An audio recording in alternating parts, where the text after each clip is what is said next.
When it comes to the royal family, two of the siblings that garner the most interest are Prince Charles and Princess Anne, Elizabeth's two eldest children. King Charles smiled and waved to crowds this morning, a day after spending time in hospital dealing with side effects from his cancer treatment. What if the story of Britain's crown was rewritten not by ceremony, but by silence? What if the moment that changed the monarchy forever began with a single envelope sealed in red wax and opened under a gray October sky? Right now, behind the gates of Buckingham Palace, something has shifted. The crown that once stood for power and permanence is being tested by something far more human: time, truth, and the courage to let go. Was this planned all along? Why was Princess Anne chosen to deliver those words that stopped the nation in its tracks? And what secret did the king write months ago that could change the future of the royal family forever?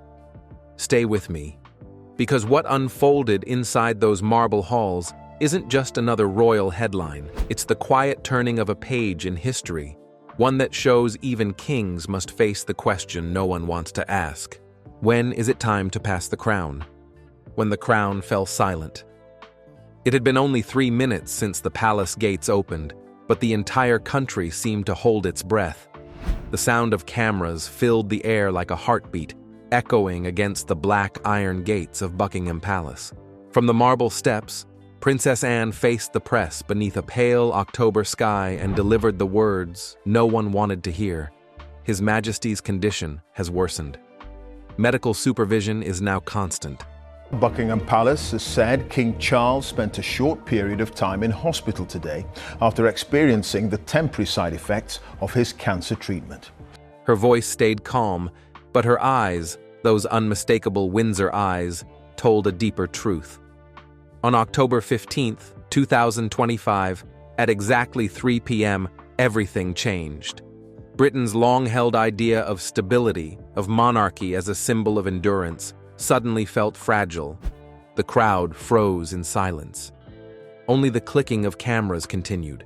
The gates that once represented pride and ceremony now seemed like cold bars separating the people from their king. Among the reporters stood Princess Anne, her hand shaking slightly as she held a thick cream envelope sealed in red wax with the royal crest. Everyone watching knew what it was: the king's personal letter, written months ago and kept under lock and key in the palace chapel vault. Then came the moment that would be replayed across every screen in the world. As Anne turned toward the palace, the wind lifted her coat and a microphone caught just 2 words: "It's time." Inside Buckingham, royal advisors and the Archbishop of Canterbury were already examining the letter. The rest of the family, William, Catherine, even Harry, joining by secure call from California, had been summoned. Somewhere behind those gilded corridors, a decision about Britain's future was already unfolding. Outside, light rain began to fall. Inside the West Gallery, the imperial state crown, fresh from restoration, sat locked inside a glass case. Once, it had symbolized strength and continuity. Now, it looked heavy, almost sorrowful, as though it too understood the burden of time. So, what was inside that letter? Why was Princess Anne chosen to deliver it herself, standing on those historic steps? The answer reaches far back to the quiet weeks when the world began to sense that something inside the palace was changing. The whisper before the storm. It began quietly, almost unnoticed. Late in the summer of 2025, royal reporters started noticing canceled events, vague explanations, and polite statements about fatigue. At first, no one questioned it. After all, the king had always been dedicated, always pushing through long days and endless obligations. But those inside Buckingham knew the truth ran deeper. Behind the tall windows of the East Wing, Charles was undergoing another round of medical treatment at St. Mary's Hospital in Paddington. King Charles had a setback in his cancer treatment yesterday and had to go to a hospital for observation. The palace used careful language: manageable, routine, precautionary. But even early on, doctors warned his condition was unpredictable. The words in press releases were chosen with surgical precision, each one hiding a truth they weren't yet ready to share. During those months, Princess Anne became her brother's quiet protector. While Camilla handled public appearances and royal duties, Anne took charge of private matters, overseeing documents, speaking with doctors, managing what the palace called personal oversight. She even revived an old family practice, the Ledger of Duty, a handwritten record of every task completed by the sovereign. As weeks passed, the entries grew shorter, the spaces between them longer. The silence inside those pages said what official statements never would. The family began shifting around this new reality. William and Catherine started spending more time in the palace, often arriving before dawn. Camilla, refusing to accept decline, guarded the king's access carefully. Even the prime minister had to go through her before scheduling a meeting. Inside the palace, one aide described the atmosphere perfectly. It became a fortress within a palace. Meanwhile, public mood turned uneasy. Polls showed that nearly 70% of Britons believed Charles should begin transferring responsibilities to William. As my heir, William now assumes the Scottish titles which have meant so much to me. He succeeds me as Duke of Cornwall and takes on the responsibilities for the Duchy of Cornwall. Newspapers began discussing what they called a soft succession, a phrase that sounded harmless but hinted at something historic. And through all of it, one figure stood in quiet clarity: Princess Anne. Having watched her mother reign with steadiness for 7 decades, Anne seemed to understand what came next. The 70-year reign of Queen Elizabeth has come during an ever-changing world through peace and prosperity, war. She had seen how leadership demands sacrifice, how the crown weighs differently with age. She became, in many ways, the moral compass of the monarchy, the one person unafraid to tell the truth, even when others avoided it. So when she stood on those marble steps holding that sealed letter, it wasn't just as a princess. It was as the witness of 2 reigns, carrying the conscience of the crown itself. And the question she silently placed before the nation was simple but haunting. What happens when a king can no longer carry his own crown? The slow unraveling. The cracks began to show months before the announcement. They didn't come with breaking headlines, but with small, almost invisible moments. The king's red dispatch boxes, once reviewed every morning, began to stack up, unopened. Meetings with ministers were postponed again and again. When Charles did appear, people noticed his sentences trailing off, his hand trembling slightly as he wrote. At first, aides called it tiredness, but behind closed doors, another word began to circulate: clarity. Then, one afternoon in early October, something happened that left the room cold. During a private meeting, Charles paused mid-sentence and asked, "Where is my mother's coronation robe kept now?" The aides exchanged worried glances. Someone gently reminded him that it had been displayed at Windsor years ago. He nodded, smiled faintly, and said, "Yes, of course." No one spoke for several seconds after that, because in that quiet, everyone realized it was no longer just about health. It was about time. From that day, the palace changed pace. Anne moved into the north wing to stay near her brother.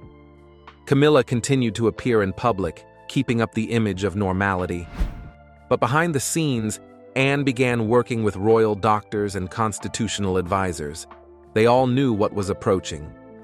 William's role started to expand subtly. He began by signing small ceremonial papers, then representing his father at certain events, and eventually handling diplomatic meetings abroad. Soon, the press began calling him the acting heart of the monarchy. The shift became visible to the world during a quiet family dinner at Clarence House. Over the meal, Charles looked up and said to William, "Do you remember the promise I made to your grandmother?" William hesitated, unsure. Anne gently reminded him, "You promised that duty must come before pride." Charles smiled faintly and said, "Then it's almost time." Those words were meant to stay private, but they didn't. Within 2 days, the Daily Telegraph printed the headline, "King's Whisper at Dinner Sparks Speculation." The palace called it nonsense, but everyone knew otherwise. By early October, even across the ocean, Harry sensed something was wrong. He reportedly reached out to Anne, offering to return home if needed. Meghan was said to have supported him, though she asked for privacy for their children. Meghan Markle and Prince Harry are getting honest about the challenges of modern parenting. They accepted Humanitarians of the Year honors for their work advocating for children's online safety. Whether it was genuine concern or strategic timing, the gesture reignited global attention on the royal family's divisions. And it raised a timeless question. In a family bound by blood and duty, what happens when those two forces no longer move together? Outside the palace, signs of change multiplied. Journalists reported sealed documents being carried between offices. Senior aides arrived before sunrise. Police cars began parking near private entrances. Something serious was unfolding, even if no one could say what. Rumors grew about constitutional lawyers being called in to prepare for a never-before-seen decision, a living monarch temporarily stepping aside without abdicating. Then, on October 10th, came an image that felt both beautiful and tragic. The imperial state crown was returned quietly from the Tower of London to Buckingham. Officially, it was for preservation. In truth, it was preparation. The crown was placed in the West Gallery beneath a glass dome, light glinting off its jewels. One palace worker described it perfectly. It didn't look like a crown of power anymore. It looked like a crown waiting for someone new. And now, as we stand in this historic moment, you watching this might wonder, should a ruler step down when illness or age takes its toll? Or should they hold on until their final breath? The letter that changed everything. After Princess Anne's announcement, the air around Buckingham Palace felt unnervingly still. The usual hum of royal life disappeared, replaced by a silence that carried both sorrow and inevitability. Behind the closed doors of the palace, a small circle of people gathered to decide what would happen next. Anne sat with the Archbishop of Canterbury, Prince William, and Sir Edward Smith, the keeper of the royal seal. On the desk before them lay a thick envelope sealed in red wax. It had been written and signed by the king himself months earlier, meant to be opened only when he could no longer make decisions on his own. Anne gave a single nod, and the Archbishop broke the seal with a ceremonial knife once belonging to their father. Inside was a single page of handwritten words, short but powerful. The king had written that if he were ever unable to perform his duties with full clarity, authority was to be passed temporarily to the Prince of Wales, advised by the Princess Royal. With Catherine beside him, our new Prince and Princess of Wales will, I know, until such time as he could resume them. It was not an abdication. It was a safeguard, a way to protect the institution he had devoted his life to. Anne read the words carefully, folded the page, and whispered, "Then we do as he asked." Camilla was not present. She had left the palace earlier that afternoon, retreating to her private home. Her absence spoke volumes. She had disagreed with opening the letter at all, insisting the king was still capable, and that stepping aside would weaken the monarchy. "He is still the king," she had said to her aides, "and we cannot speak of succession while he still breathes." But the rest of the family knew that this was no longer about pride. It was about duty. By the evening, the palace had divided quietly into two sides, those preparing for transition and those clinging to the belief that Charles would recover. That night, Anne and William sat together in the blue drawing room, the letter between them. William looked lost, as though the weight of centuries had just landed on his shoulders. Anne told him softly, "You're not taking the crown from him.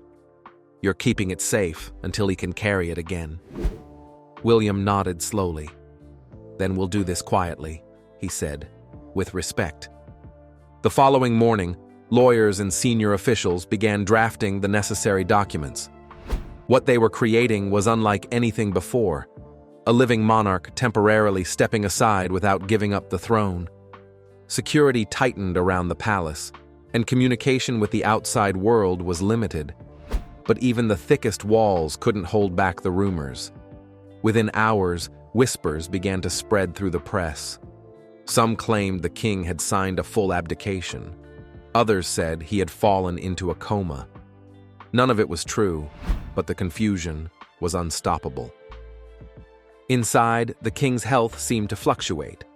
Some mornings he spoke with a faint spark of his old wit, asking about garden renovations or upcoming events. Other days, he drifted in and out of memory.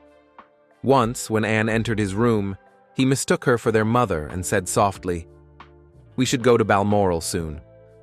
Anne only smiled and replied, "Soon, yes."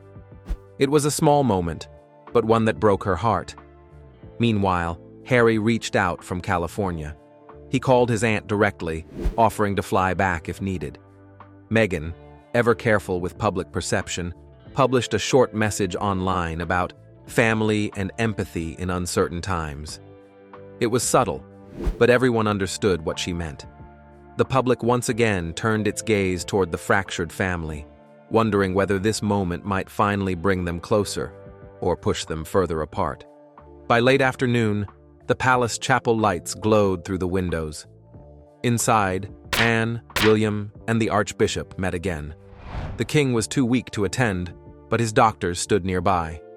The letter was placed in a small cedar box and sealed once more, to be kept by the chapel altar. The act was simple, but deeply symbolic. As the door closed behind them, the future of the monarchy quietly shifted. That night, the palace released a short statement saying that the Prince of Wales would temporarily oversee state duties while the king remained under medical care. The announcement was calm and careful, but the meaning was unmistakable. For the first time in British history, a king had willingly paused his own reign. The next morning, the story broke across every major network. Crowds formed outside Buckingham Palace, holding flags, flowers, and photographs. The air carried a strange mix of sadness and admiration. People didn't know whether to mourn or to thank him. Inside the palace, Anne reminded everyone that this was not to be treated like a coronation or a crisis. "We're keeping his promise," she told them. "No spectacle, only service." But outside, the media painted their own picture. Headlines used words like transition and new chapter. Social media exploded with theories and opinions. Hashtags like #CrownInTransition and #LongLiveCharles spread worldwide.